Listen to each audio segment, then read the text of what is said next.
Kemudian untuk klasifikasi yang kedua disebut daerah rawan.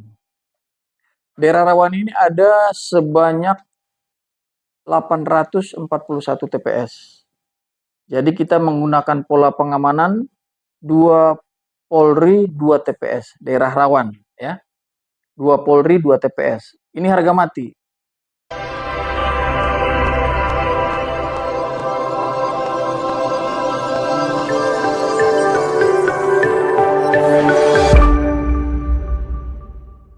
Assalamualaikum warahmatullahi wabarakatuh. Selamat siang, salam presisi. Hai Sobat Humas, kembali lagi bersama saya Bribka Musdalifah, SH, di acara podcast Polda Sulawesi Tengah. Di acara podcast kali ini, kita akan membahas satu tema yang tentunya menarik dan juga edukatif, yaitu kesiapan personil dalam pengamanan TPS Pemilu 2024. Di podcast kali ini, kita telah kedatangan seorang narasumber. Beliau adalah Kabak Binops, Biro Operasi Polda Sulawesi Tengah, Bapak AKBP Rahmat Lubis SH. Terima kasih Bapak telah hadir di podcast kali ini. Berhubung ini adalah kali pertama ya Bapak hadir di podcast presisi ini. Mungkin bisa diceritakan Komandan, jenjang karir sejak awal bertugas di kepolisian. Ya, berarti akan saya kasih cerita sedikit ya. Baik Bapak. Ya, jadi awal mula saya berkarir di kepolisian, saya mulai sejak selesai wisuda tahun 94, coba-coba daftar dulu namanya SEPA-PK atau Wamil, dan alhamdulillah di tes pertama di Magelang lulus, kemudian mengikuti pendidikan, lulus tahun 95. Terus penempatan langsung di markas besar selama kurang lebih 7 tahun. Saya di bagian Ditmin Pers namanya. Dulu saya di bagian rekrutmen Polri, baik Bintara maupun Tamtama dan Perwira. Akpolnya juga. Jadi selama 7 tahun kami berkarir di Mabes Polri. Kemudian setelah itu ada kesempatan bersekolah, Selapa namanya dulu,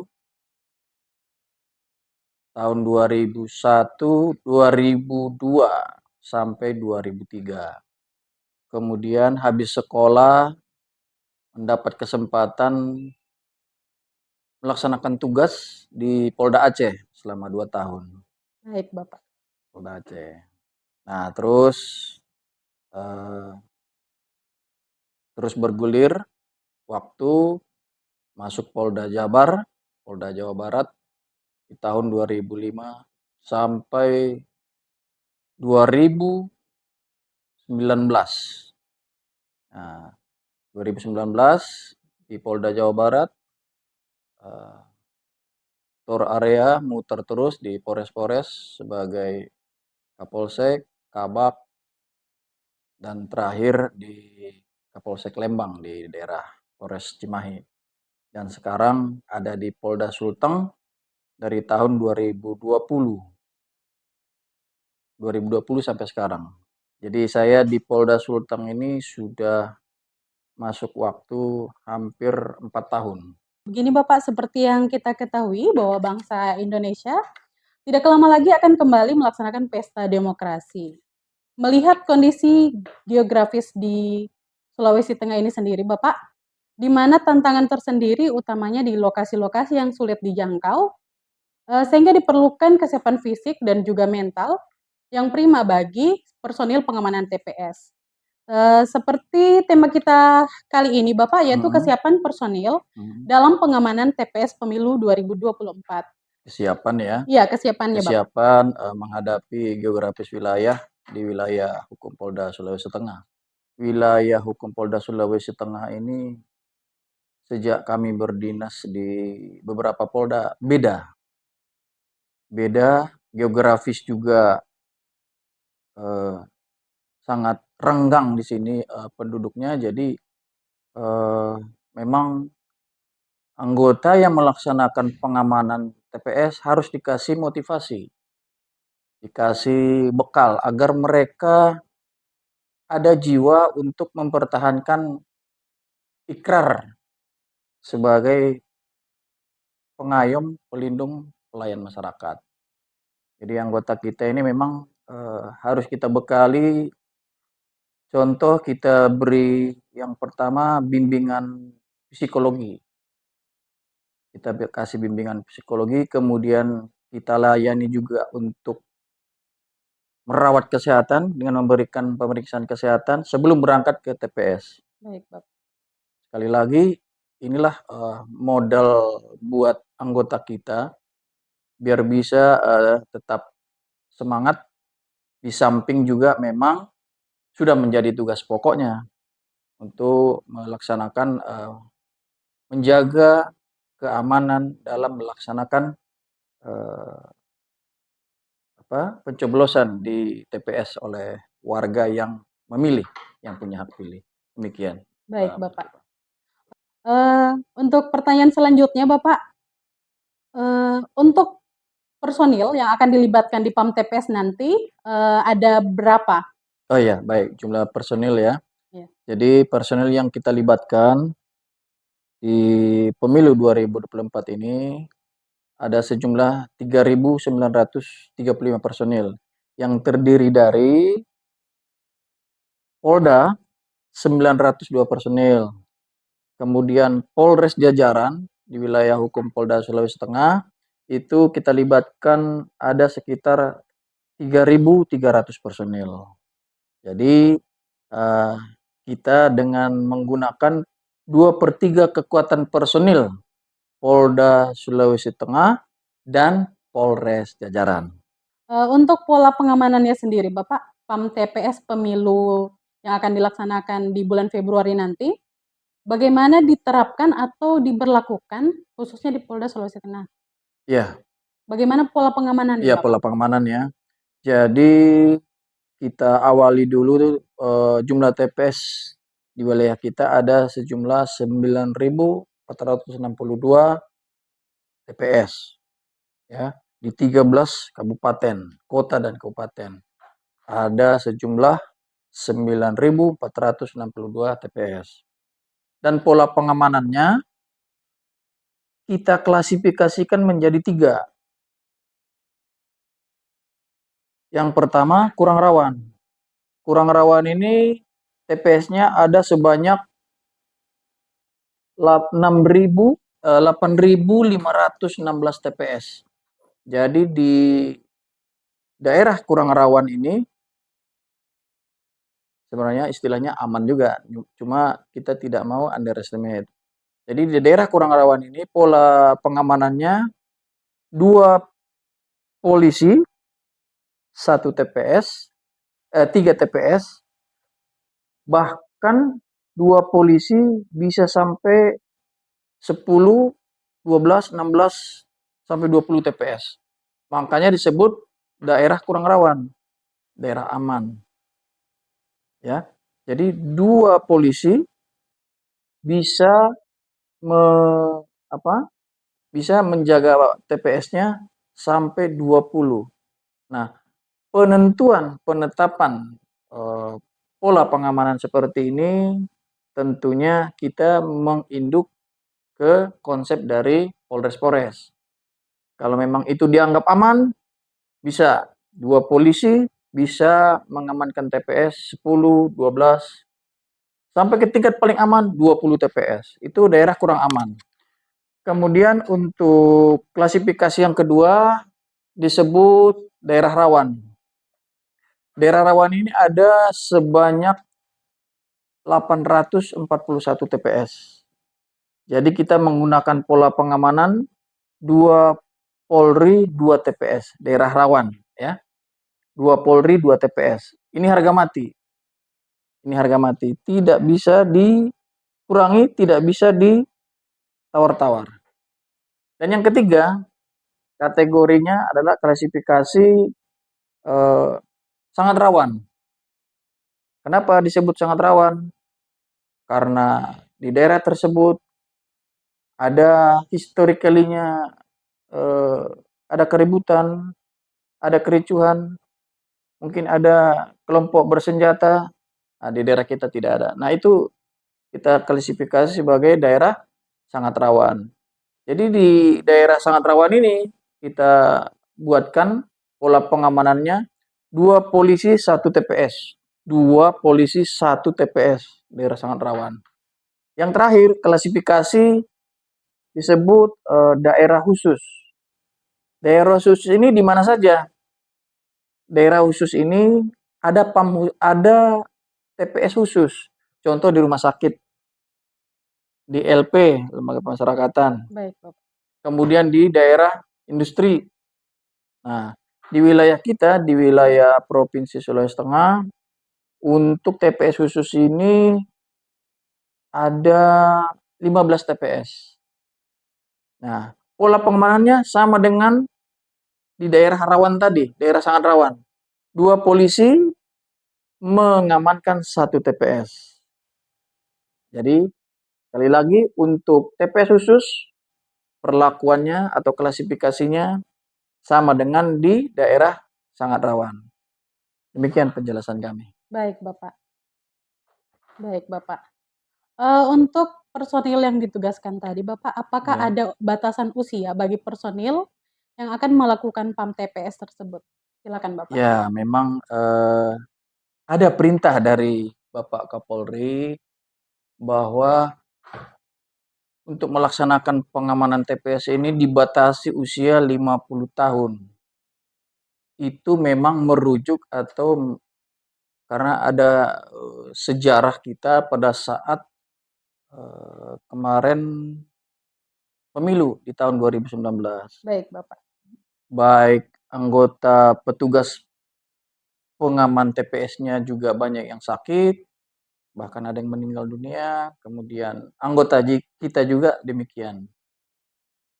Jadi hal-hal inilah yang akan kita antisipasi ya untuk tidak menjadi suatu problem bahwa dengan adanya pembatasan 50 tahun ini nanti anggota yang kita libatkan itu malah semakin mengecil, minim. Maka perintah 50 tahun bagi personil batas maksimal batas 50 tahun tidak melaksanakan PAM TPS itu kita buatkan kriteria. Baik, Bapak.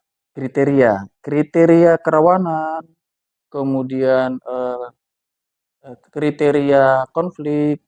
Jadi usia 50 tahun ini tidak serta-merta langsung yang di atas 50 tahun langsung tidak ikut PAM TPS. Tidak seperti itu. Jadi dengan adanya perintah pimpinan ini bukan menjadi membatasi jumlah personil Polri di Sulawesi Tengah untuk melakukan pengamanan. Namun kita selaku pengemban fungsi dari Biro Operasi membuat suatu kriteria, kita mapping anggota dengan adanya tadi bimbingan psikologi, kemudian dengan adanya tadi pemeriksaan kesehatan bagi personil. Nah, ini kita akan mapping, apalagi usianya sudah 50 tahun ke atas. Nah, kita kasihlah yang 50 tahun ya dengan kriteria yang kurang rawan, jangan ditempatkan di rawan dan sangat rawan. Nah, kira-kira begitu. Baik, Bapak. Tadi kan sudah sempat Bapak bahas ada beberapa jumlah TPS. Boleh mungkin dijelaskan Bapak untuk TPS di Provinsi Sulawesi Tengah ini, Jumlah ya, jumlah khususnya TPS. di Polda dan Polres Jajaran itu ada beberapa TPS, Bapak. Iya, jadi wilayah hukum Polda Sulawesi Tengah, Mbak Musdalifah, kita itu membawahi 12 Polresta dan Polres dengan Baik, Bapak. 13 kabupaten. Baik. Dengan 13 kabupaten. Maka seluruh sudah kita data seluruh jumlah TPS yang akan kita amankan di wilayah hukum Polda Sulawesi Tengah sejumlah 9.462 titik. Nah, ini sudah kita tempatkan personil. Demikian, termasuk Mbak Musdalifah juga. Baik, Bapak. Ini ada pertanyaan lagi nih, Pak. Apakah ada BKO dari Brimob Nusantara ataupun TNI untuk membackup pelaksanaan pemilu di Sulawesi Tengah ini? Ya, jadi backup Nusantara kita harapkan memang di awal, di akhir tahun 2023 kemarin kita ajukan ke Mabes ada. Baik, Kita Bapak. berharap ada. Namun setelah di tahun 2024 ini kita dapat berita, kita dapat kabar bahwa tidak akan ada pengiriman atau pelibatan personil dari luar Sulawesi Tengah. Baik, Bapak. Jadi ya kita mengoptimalkan personil yang ada, mengoptimalkan baik dari Polri-nya maupun TNI-nya. Ini ada pertanyaan lagi. Untuk yang melaksanakan pengamanan pemilu ini, apakah hanya Polkinya saja atau Polwannya juga ikut serta dilibatkan? Nah, jadi namanya polisi tentu ada kriteria lagi ya, baik polisi prianya maupun polisi wanitanya, Polwan, kita beri kriteria. Jangan sampai yang pertama di daerah yang konflik atau sangat rawan. Yang kedua tentu didampingi, Polwan kita ini didampingi. Jangankan itu aja, personil kita yang baru dilantik juga Bintara Remaja, bukan Baja. Polwan saja, yang disebut Baja, Bintara Remaja, itu juga kita tempatkan, tapi ilmunya belum ada roh polisinya, jadi itu juga kita tempatkan di tempat-tempat yang didampingi oleh seniornya. Karena untuk mengantisipasi adanya membutuhkan tindakan kepolisian. Baik, Bapak. Demikian, Mbak Musdalifah. Seperti yang Bapak sudah jelaskan di awal tadi, untuk personil yang melaksanakan pengamanan TPS 2024 ini selalu diberikan motivasi. Bisa mungkin dijelaskan Bapak motivasi seperti apa yang diberikan kepada personil Polda Sulteng khususnya di Sulawesi Tengah ini, Bapak? Ya, Mungkin motivasi bisa dijelaskan mungkin, Bapak. motivasi yang real untuk pengamanan TPS adalah anggaran. Baik, Bapak. Anggaran itu harus ada. Ya, kita dukung karena itu memang sudah disiapkan oleh negara. Nah, dan Biro Operasi tidak akan tidak akan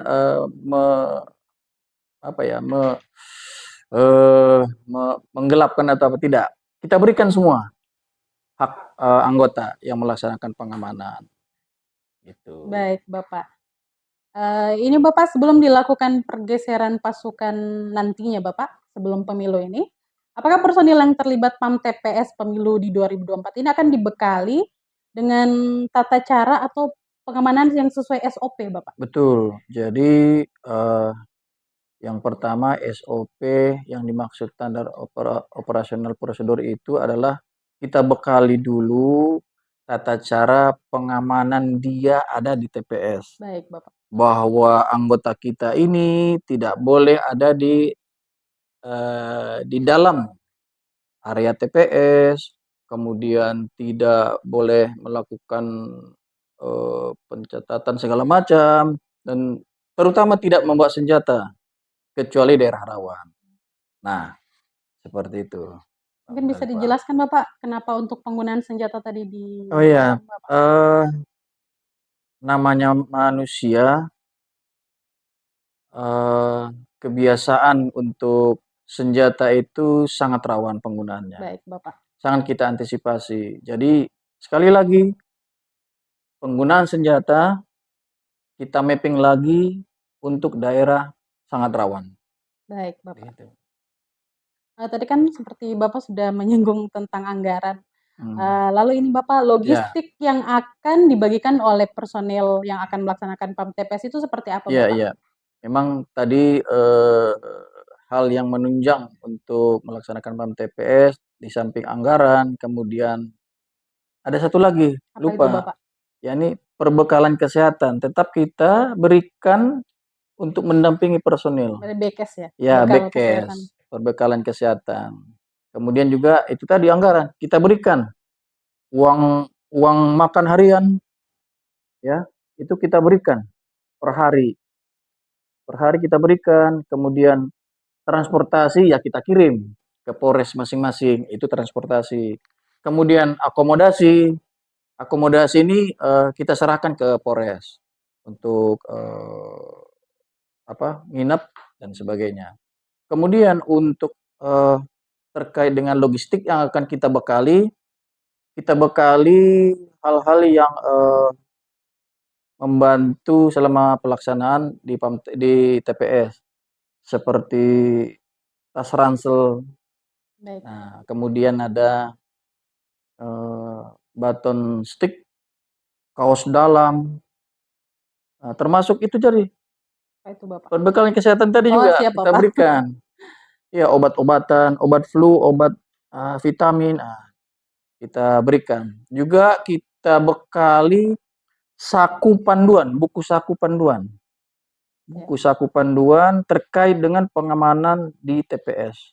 Jadi di buku saku ini ada di situ semua tata cara apa yang harus dilakukan oleh Polri di TPS dan apa yang tidak boleh dilakukan oleh Polri di TPS, cara komunikasi, cara berkoordinasi semua kita sampaikan di buku saku tersebut. Itulah perbekalan anggota untuk kita sampaikan nanti. Baik Bapak. Mungkin bisa disampaikan Bapak untuk apa saja yang bisa dilakukan oleh personil di TPS maupun yang tidak dapat dilakukan di PAM TPS nanti seperti apa saja Bapak? Ya, kita tegaskan kembali hal-hal yang dilarang tentunya daerah kita tidak boleh menyebut istilah underestimate. Kita tidak boleh underestimate menyebut daerah kita daerah aman. Bukan kita takut daerah kita aman, tidak. Namun kita tidak boleh itu tadi di bawah underestimate. Jadi istilahnya itu kita sebut daerah kurang rawan, rawan dan sangat rawan. Baik Bapak. Nah, ini harus kita sama-sama ketahui. Kurang rawan, rawan dan sangat rawan. Nah, di daerah yang kurang rawan, personil kita tempatkan dan tidak boleh melakukan tidak boleh melakukan pencatatan, kemudian pemotretan kan, yang mengganggu petugas pengamanan, apalagi berusaha masuk ke dalam ruang pengamanan TPS. Kemudian juga tidak boleh bawa senpi, sudah tadi, dan hal-hal lain yang mengganggu atau merusak citra Polri di tengah masyarakat. Itu yang tidak boleh. Kemudian hal-hal yang diperbolehkan, ya bergaul dengan masyarakat, kemudian laksanakan tugas pokok selaku anggota Polri, yakni pelindung, pengayom, pelayan masyarakat. Dalam hal ini pengamanan TPS, ya ngobrollah dengan masyarakat, menyatu dengan masyarakat, agar masyarakat merasakan kehadiran Polri mendapat aura positif, bukan aura negatif yang mengganggu masyarakat. Itu, Mbak. Baik Bapak. Untuk meningkatkan kesiapan personil untuk menghadapi situasi ataupun lingkungan di sekitarnya itu harus seperti apa Bapak? Baik. Menghadapi situasi lingkungan masing-masing tentunya bergaullah atau ngobrollah dengan tokoh masyarakat, tokoh agama, tokoh adat, ya, tokoh pemuda yang ada pokoknya yang dituakanlah di TPS atau di desa masing-masing. Apabila terjadi sesuatu, polisinya cuma 2 loh. Ya. Beranggapan bahwa masyarakat ke kita itu, ke polisi itu bahwa polisi itu adalah manusia super. 2 orang tidak mungkin bisa mengatasi suatu permasalahan apabila ada permasalahan di TPS. Nah, makanya kita bekali juga anggota kita yang pengamanan TPS ini eh, agar mempunyai wawasan yang luas, kemudian ajak masyarakat, kita bergaul dengan masyarakat, walaupun cuma berapa hari, mungkin 10 hari di TPS masing-masing, ciptakan suasana kehadiran polisi itu tidak mengganggu pandangan, tidak mengganggu norma agama, tidak mengganggu kebiasaan masyarakat di situ. Jadi menyatu. Anggota Polri itu harus menyatu karena bila mana terjadi sesuatu konflik atau kejadian, Polri tidak bisa menangani permasalahan hanya dengan tangan sendiri. Kita harapkan dengan kita berbuat baik, bergaul dengan masyarakat, tokoh masyarakat. Nah, tokoh masyarakat ini ya nanti akan menjadi suatu power ya. Masyarakat ini nanti pasti akan membantu kita bila mana terjadi sesuatu di TPS. Nah, inilah yang kita harapkan agar anggota Polri yang melakukan pengamanan di TPS ini harus segera menyesuaikan dengan lingkungan, tegur sapa dengan kepala desa, kemudian tokoh masyarakat dan tokoh lainnya. Ya, Baik, itu. Bapak. Untuk yang seperti Bapak sudah jelaskan tadi, bagaimana cara kita mengimbau masyarakat ataupun Mhm, tokoh pemuda maupun agama, mhm. untuk dapat berpartisipasi dalam Oh, iya pengamanan iya TPS iya. Pemilu di 2024 nanti ini? Iya iya iya. Tentunya kalau polisinya sudah komitmen, Baik, Bapak. netral, tidak ikut salah satu atau tidak memihak, tentu itu sudah menjadi modal dasar bagi kita anggota Polri bahwa kita benar-benar netral, tidak melanggar aturan. Kemudian yang kedua, agar masyarakat atau tokoh bisa berpartisipasi ya Baik. dengan di dalam TPS, kita himbau bahwa mereka ini mencoblos bukan untuk memilih pemimpin yang terbaik, tapi memilih pemimpin agar tidak terpilih agar tidak terpilih pemimpin yang tidak baik. Nah, itulah tujuannya pemilu ini, ya. Jadi bukan mencari yang terbaik, tapi agar tidak terpilih pemimpin yang tidak disukai oleh masyarakat. Nah, itu intinya. Baik, Bapak. Eee, ini, bagaimana pesan untuk pemerintah ataupun stakeholder lainnya Oh, iya iya. Mhm mhm. dalam mendukung pengamanan TPS Pemilu 2024 ini? Ya, pesan kita kepada stakeholder, agar turut serta dengan kita Baik, Bapak. yang melakukan pengamanan di TPS, membantu. Jangan menjadi atau jangan menciptakan suatu momok yang malah membuat kericuhan di lokasi tersebut. Ini, himbauan kita. Kemudian tentunya yang kedua, netralitas tetap dijaga. Karena itu adalah, suatu harga yang sangat dilihat oleh masyarakat. Apabila petugasnya sudah baik, tentunya masyarakat juga tidak akan macam-macam. Yang terakhir nih Pak, apa harapan terhadap personil dalam pengamanan TPS Pemilu 2024 ini mengingat tahapan pemilu ini tidak akan lama lagi Bapak?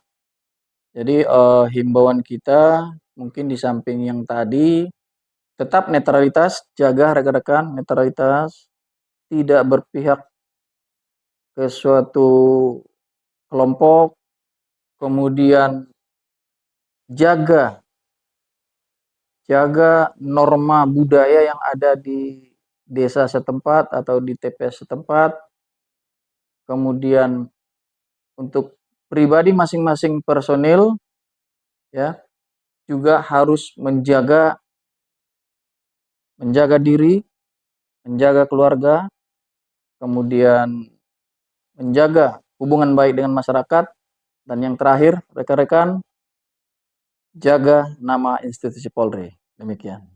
Terima kasih Komandan telah hadir di podcast Presisi Polda Sulawesi Tengah dan sudah memberikan banyak pengetahuan dan juga edukasi tentang kesiapan personil dalam pengamanan TPS Pemilu di 2024 ini.